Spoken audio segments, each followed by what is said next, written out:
वंदे मातरम। मित्रों, हम देखते हैं कि भारत के लोगों में इतनी प्रतिभा है, फिर भी वह अन्य देशों से इतने पीछे क्यों है? भारत इतनी उन्नति को प्राप्त क्यों नहीं कर रहा है? विश्व गुरु क्यों नहीं बन जाता है? सोने की चिड़िया क्यों नहीं बन जाता है? तो उसका मूल कारण है कि हम अपनी जड़ों से कट गए हैं। चरक ने एक बार कहा था कि जो व्यक्ति जहाँ पैदा होता है उसे वहाँ की औषधि ही लगती है। जहाँ बीमारी होती है उसका निदान भी वहीं मौजूद रहता है। यदि मलेरिया फैल रहा है तो उसका निदान भी उसी क्षेत्र में होगा। इसलिए प्रकृति ने उस क्षेत्र को नीम की पत्तियां दी है, नीम का पेड़ दिया है, उसे जलाकर हम मच्छरों को भगा सकते हैं। इसी प्रकार जिस देश में जो व्यक्ति पैदा होता है, देश काल खंड में, उसे वहाँ की औषधि ही ज़्यादा सूट करती है। ठेकेदार कहते हैं कि जिस क्षेत्र में मकान बनाया जा रहा है उस पत्थर के लिए उस क्षेत्र में बनी हुई सीमेंट ही ज़्यादा कारगर होती है, ज़्यादा टिकाऊ होती है। उस ईंट को, उस पत्थर को वह ज़्यादा कठोरता से चिपका पाती है, मजबूती से चिपका पाती है। इस प्रकार जो जहाँ है उसके समाधान भी वहीं खोजे जाना आवश्यक है। लेकिन हम अपने समाधानों के लिए पश्चिम की तरफ देखते हैं, विदेश की तरफ देखते हैं, जबकि हमारी संस्कृति यह रही है कि हमने जो भी खोजें की है हमारी प्रकृति देश कालखंड के अनुसार की है, और हम उस जड़ों से, उस संस्कृति से पूरी तरह से कट गए हैं और अपने समाधान के लिए विदेशों की तरफ, विदेशी विद्वानों की तरफ, वैज्ञानिकों की तरफ देख रहे हैं। लेकिन समाधान हमें हमारे यहाँ स्वयं ही हमारी प्रकृति के अनुसार, देश कालखंड के अनुसार ढूंढने होंगे। चाइना अपनी भाषा में विज्ञान की पढ़ाई कराता है। अन्य देश, जापान, अमेरिका, जो भी है, अपनी देश की भाषा, मातृभाषा में ही सभी प्रकार के पाठ्यक्रम रखता है। और यही कारण है कि हम बोलचाल की भाषा में भी अंग्रेजी का ज़्यादा उपयोग करते हैं, और जबकि हम सोचते तो अपनी मातृभाषा में है। यही अवरोध है कि हमारे ज्ञान के स्तर को रोक रहा है। सब प्रतिभाएं विदेशों में जाकर वहाँ की उन्नति कर रही हैं, वहाँ की तकनीक को बढ़ा रही हैं, लेकिन भारत की तकनीक या विज्ञान को उन्नत करने के लिए वह प्रतिभाएं काम नहीं कर रहे हैं, क्योंकि वह अपनी जड़ों से कट गई है। वह दूसरों के बताए रास्ते पर चलकर सफल जरूर हो रही हैं, लेकिन स्वयं के विवेक का उपयोग नहीं कर पा रही हैं। भारत के लोग पीछे क्यों हैं? तो उसका मुख्य कारण है कि हम अपनी जड़ों से कट गए हैं। वर्तमान में उनका खुद का कुछ नहीं है। समस्या यही हो रही है।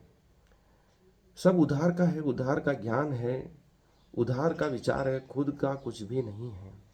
हमारे सब पैमाने विदेशी हैं, खुद के तर्क समाप्त हो चुके हैं, सब संवेदनाएं उधार की हैं, कुछ भी हमारा नहीं रहा है। तो हमारा विकास भी कैसे हो सकता है? भाषा उधार की है, कामकाज की भाषा अंग्रेजी है, जिसका तर्क से कोई संबंध नहीं है। हम उधार के जन्मदिन मनाते हैं, उत्सव मनाते हैं, हमारी जो मूल संस्कृति है हम उसको भूल चुके हैं। और जो परंपराएं हम निभाते हैं उन पे भी हमारा विश्वास नहीं है। सब हम एक परंपरा, रूढ़िवादिता के अनुसार उसे मनाते हैं और उसके वैज्ञानिक तर्क नहीं ढूंढ पा रहे हैं।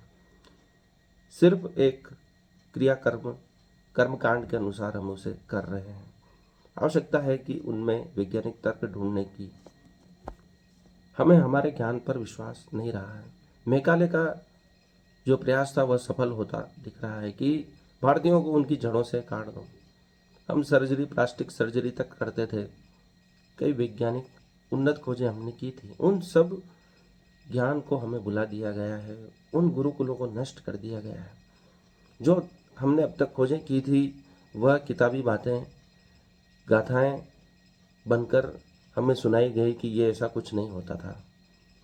लेकिन जब जब उन पर विदेशी लोग शोध करते हैं तो लगता है कि वह सब बातें सत्य थी।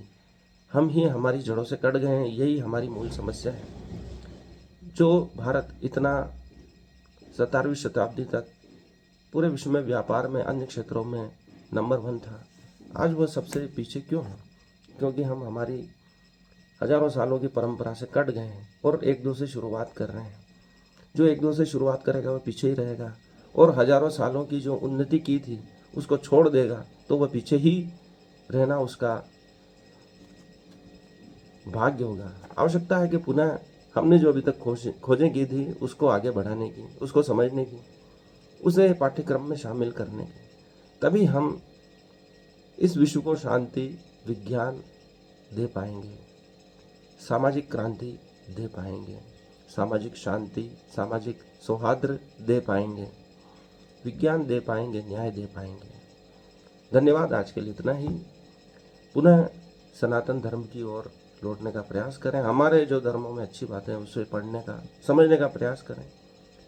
तभी हम भारत को उन्नत बना पाएंगे, पर्यावरण रूप से स्वस्थ बना पाएंगे, स्वच्छ बना पाएंगे।